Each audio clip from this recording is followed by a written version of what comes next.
ನಮಸ್ಕಾರ ಪ್ರಿಯ ವೀಕ್ಷಕರೇ.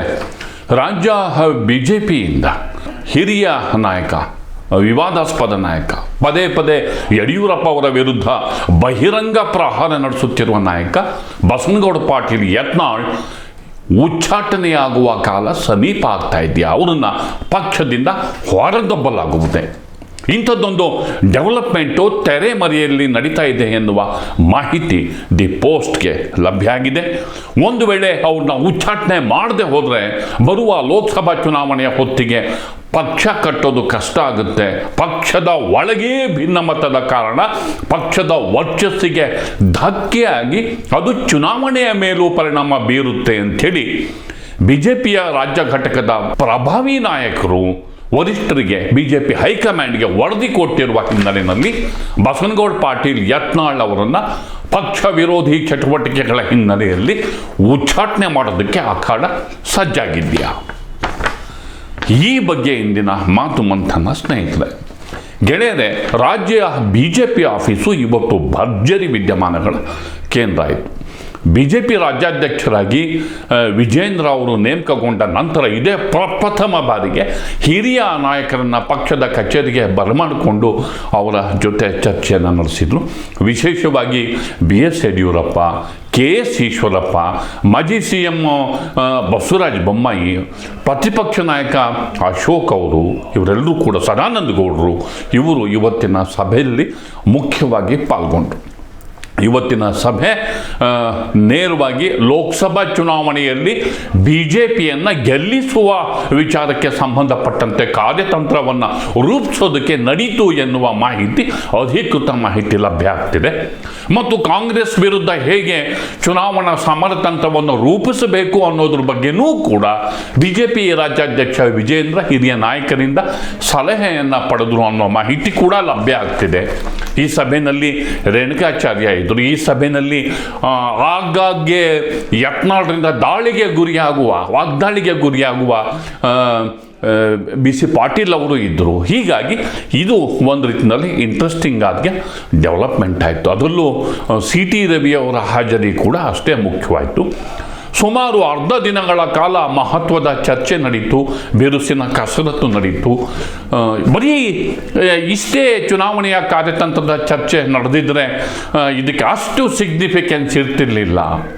ಪದೇ ಪದೇ ಯತ್ನಾಳ್ ಅವರು ಯಡಿಯೂರಪ್ಪ ಅವರ ವಿರುದ್ಧ ಪ್ರಹಾರ ನಡೆಸುತ್ತಿರುವ ಹಿನ್ನೆಲೆಯಲ್ಲಿ ಬಿಜೆಪಿ ರಾಜ್ಯಾಧ್ಯಕ್ಷ ವಿಜೇಂದ್ರ ಅವ್ರನ್ನೂ ಕೂಡ ಬಹಿರಂಗವಾಗಿಯೇ ಟೀಕಾ ಪ್ರಹಾರಕ್ಕೆ ಗುರಿಪಡಿಸುತ್ತಿರುವ ಹಿನ್ನೆಲೆಯಲ್ಲಿ ಇವತ್ತಿನ ಸಭೆಗೆ ಬಹಳ ಮಹತ್ವ ಬಂದಿತ್ತು. ಅದರಲ್ಲೂ ಇತ್ತೀಚೆಗೆ ಅವರು ಮಾತಾಡ್ತಾ 40,000 ಕೋಟಿ ರೂಪಾಯಿ ಕೋವಿಡ್ ಸ್ಕ್ಯಾಂಡಲ್, ಯಡಿಯೂರಪ್ಪ ಅವರು CM ಆಗಿದ್ದ ಅವಧಿನಲ್ಲಿ 40,000 ಕೋಟಿ ರೂಪಾಯಿ ಕೋವಿಡ್ ಗಂಭೀರ ಕರ್ಮಕಾಂಡದ ಬಾಂಬ್ ಸಿಡಿಸಿರುವ ಹಿನ್ನೆಲೆಯಲ್ಲಿಯೂ ಕೂಡ ಒಂದು ರೀತಿಯಲ್ಲಿ ಆ ವಿಚಾರ ಗಂಭೀರವಾಗಿದೆ.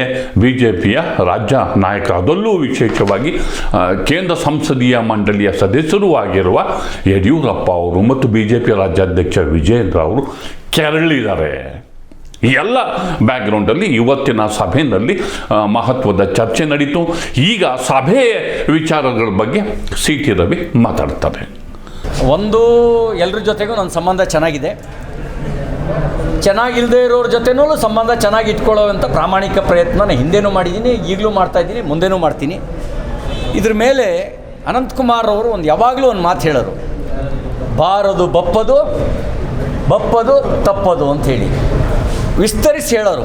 ಕಟ್ಟಾಳುವಾದರೂ ಇಲ್ಲ, ಕಡುಜಾಣನಾದರೂ ಇಲ್ಲ, ಕಾಡಿದರೂ ಇಲ್ಲ, ಬೇಡಿದರೂ ಇಲ್ಲ, ಸೃಷ್ಟೀಶ ಜಗದೀಶ ಕಾಗಿನೆಲೆಯಾದಿಕೇಶವ ಕೊಟ್ಟರೆ ಉಂಟು, ಇಲ್ಲದೆ ಇದ್ದರೆ ಇಲ್ಲ. ಇನ್ನೇನಾದ್ರು ಪ್ರಶ್ನೆ ಇದೆಯಾ?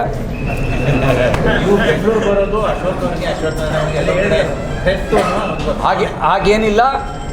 ಅವರು ಅಶೋಕ್ ನನಗೆ ದೊಡ್ಡಣ್ಣ ಸ್ಥಾನದಲ್ಲಿದ್ದಾರೆ. ದೊಡ್ಡಣ್ಣ ಯಾವಾಗಲೂ ತಮ್ಮನ ಬಗ್ಗೆ ಪ್ರೀತಿ ಇಟ್ಕೊಂಡಿರ್ತಾರೆ. ಅಶ್ವಥ್ ನಾರಾಯಣ ನಮ್ಮ ನೆಂಟ, ಅವ್ರ ಸಂಬಂಧ, ಅವ್ರಿಗೆ ಹೆಣ್ಣು ಕೊಟ್ಟಿರೋದೇ ನಮ್ಮೂರಿನ ಹೆಣ್ಣು.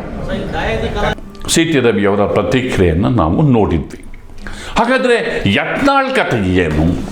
ಬಲ್ಲ ಮೂಲಗಳ ಪ್ರಕಾರ ಬಿಜೆಪಿ ರಾಷ್ಟ್ರೀಯ ವರಿಷ್ಠರಿಗೆ ಯತ್ನಾಳ್ ಅವರ ಇತ್ತೀಚಿನ ಈ ಹೇಳಿಕೆಗಳ ಬಗ್ಗೆ ರಿಪೋರ್ಟ್ಸನ್ನು ಈಗಾಗಲೇ ಕಳಿಸಲಾಗಿದೆ.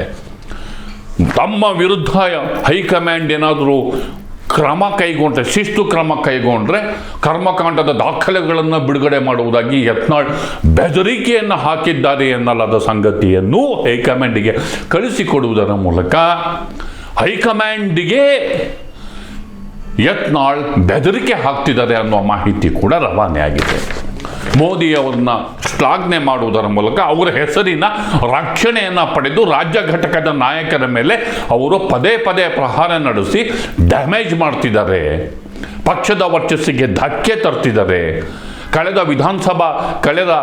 ವಿಧಾನಸಭೆ ಅಧಿವೇಶನದಲ್ಲೂ ಕೂಡ ಅಲ್ಲಿ ನೇರವಾಗಿ ಬಹಿರಂಗವಾಗಿ ದಿನನಿತ್ಯ ಮಾತಾಡಿ ಬಿಜೆಪಿ ವರ್ಚಸ್ಸಿಗೆ ಧಕ್ಕೆ ತಂದರು.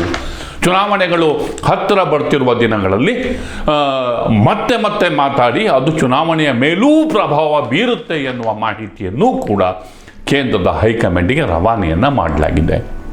ಇವತ್ತೂ ಕೂಡ ಬಿಜೆಪಿ ನಾಯಕರ ಮಧ್ಯೆ ಈ ವಿಚಾರ ಗಂಭೀರವಾಗಿ ಚರ್ಚೆಗೆ ಬಂತು ಅಂತ ಮೂಲಗಳು ತಿಳಿಸಿವೆ.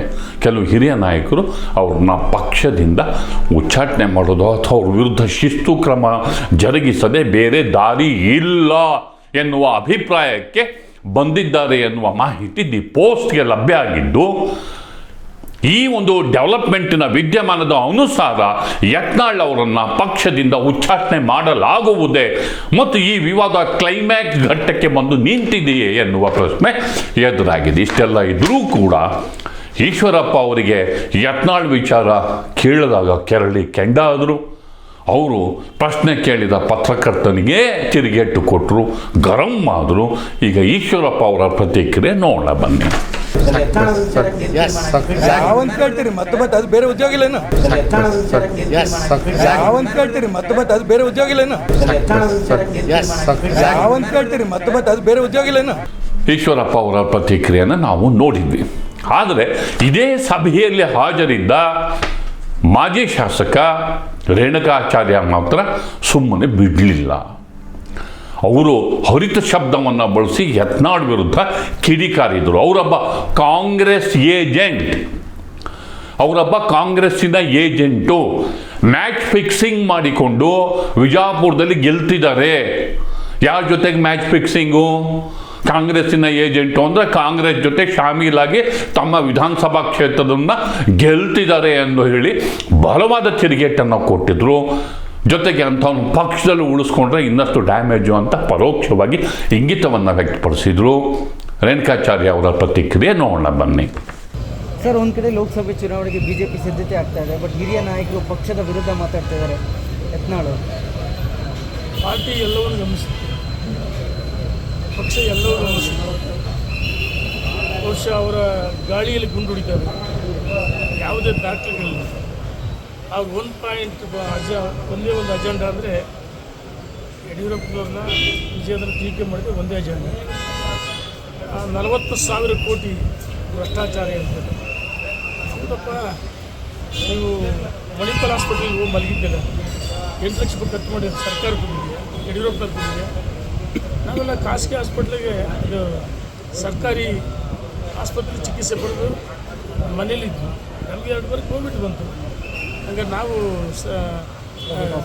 Private hospital ತೋರಿಸಿದ್ವಿ. ಮತ್ತು ನೀವು ಭ್ರಷ್ಟಾಚಾರ ಮಾಡಿದ್ರೆ ಯತ್ನಾಳ್ ಯಾವತ್ತು ಬಿಜಾಪುರ ಜಿಲ್ಲೆಯಲ್ಲಿ ಮ್ಯಾಚ್ ಫಿಕ್ಸಿಂಗ್ ಮಾಡಿಕೊಂಡೆ ಆಯ್ಕೆ ಆಗಿರುತ್ತೆ. ಸುಳ್ಳು ಹೇಳ್ತಕ್ಕಂಥ ವ್ಯಕ್ತಿ ಮತ್ತು ಕಾಂಗ್ರೆಸ್ ಏಜೆಂಟ್ ಅಂತ ಮಾತಾಡ್ತಾರೆ. ಕಾಂಗ್ರೆಸ್ ಏಜೆಂಟ್ರು ಅಂತ ಮಾತಾಡ್ತಾರೆ. ಈ ಎಲ್ಲ ಡೆವಲಪ್ಮೆಂಟ್ಸನ್ನು ನೋಡಿದ್ರೆ ಯತ್ನಾಳ್ ಅವರನ್ನು ಪಕ್ಷದಿಂದ ಹೊರ ಹಾಕೋದಕ್ಕೆ ಇದೀಗ ರಂಗ ಸಜ್ಜಾಗ್ತಾ ಇದೆಯಾ? ಕಳೆದ ಕೆಲವು ದಿನಗಳ ಮೊದಲು ಅವರಿಗೆ ದೆಹಲಿಗೆ ಕರೆಸಿ ಎಚ್ಚರಿಕೆ ಅಥವಾ ಕಿವಿ ಮಾತನ್ನು ಹೇಳಿ ಕಳಿಸ್ತಾರೆ ಅನ್ನೋ ಮಾಹಿತಿ ಲಭ್ಯ ಆಗ್ತಿತ್ತು.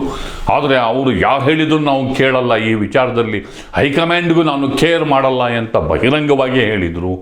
ಈಗ ಅಪ್ರಚೋದಿತವಾಗಿ ಯಾರೂ ಅವ್ರ ಬಗ್ಗೆ ಮಾತಾಡದೇ ಇದ್ದರೂ ಕೂಡ ಪದೇ ಪದೇ ಅವರು ಪ್ರಹಾರವನ್ನು ಮಾಡ್ತಾ ಪಕ್ಷದ ರಾಜ್ಯಾಧ್ಯಕ್ಷರನ್ನು ಡ್ಯಾಮೇಜ್ ಮಾಡ್ತಿರೋದು ನೋಡಿದ್ರೆ, ಹಿರಿಯ ನಾಯಕ ಯಡಿಯೂರಪ್ಪ ಅವರ ವಿರುದ್ಧ ಅವರ ಮೇಲೆ ಎಗಿರಿ ಬಿದ್ದು ಪ್ರಹಾರ ಮಾಡ್ತಿರೋದು ನೋಡಿದರೆ ಅವರ ಮೇಲೆ ಕ್ರಮ ಕೈಗೊಳ್ಳದೆ ವಿಧಿ ಇಲ್ಲ ಎನ್ನುವ ಪರಿಸ್ಥಿತಿ ನಿರ್ಮಾಣ ಆಗಿದೆ.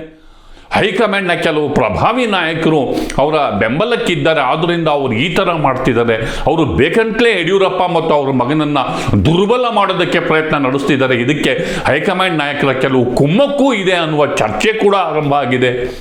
ಇಂಥದ್ದೊಂದು ಚರ್ಚೆ ವೈಡಾಗಿ ವ್ಯಾಪಕವಾಗಿ ಜನಜನಿತ ಆದರೆ ಇದರಿಂದ ಹೈಕಮಾಂಡ್ಗೆ ಧಕ್ಕೆ ಎನ್ನುವ ರಿಪೋರ್ಟ್ ಕೂಡ ಹೈಕಮಾಂಡ್ಗೆ ತಲುಪಿದೆ. ಆದ್ದರಿಂದ ಯತ್ನಾಳ್ ಅವರನ್ನು ಪಕ್ಷದಿಂದ ಉಚ್ಚಾಟನೆ ಮಾಡಲಾಗುತ್ತಾ, ಉಚ್ಚಾಟನೆಗೆ ಇದೀಗ ರಂಗ ಸಜ್ಜಾಗಿದೆಯಾ ಎನ್ನುವ ಪ್ರಶ್ನೆಯ ಜೊತೆ ನನ್ನ ಮಾತನ್ನು ಮುಗಿಸ್ತೇನೆ. ದಯವಿಟ್ಟು ದಿ ಪೋಸ್ಟ್ ನೋಡಿ, ಲೈಕ್ ಮಾಡಿ, ಶೇರ್ ಮಾಡಿ, ಸಬ್ಸ್ಕ್ರೈಬ್ ಮಾಡೋದಕ್ಕೆ ಮರಿಬೇಡಿ ಗೆಳೆಯರೆ. ನಮಸ್ಕಾರ.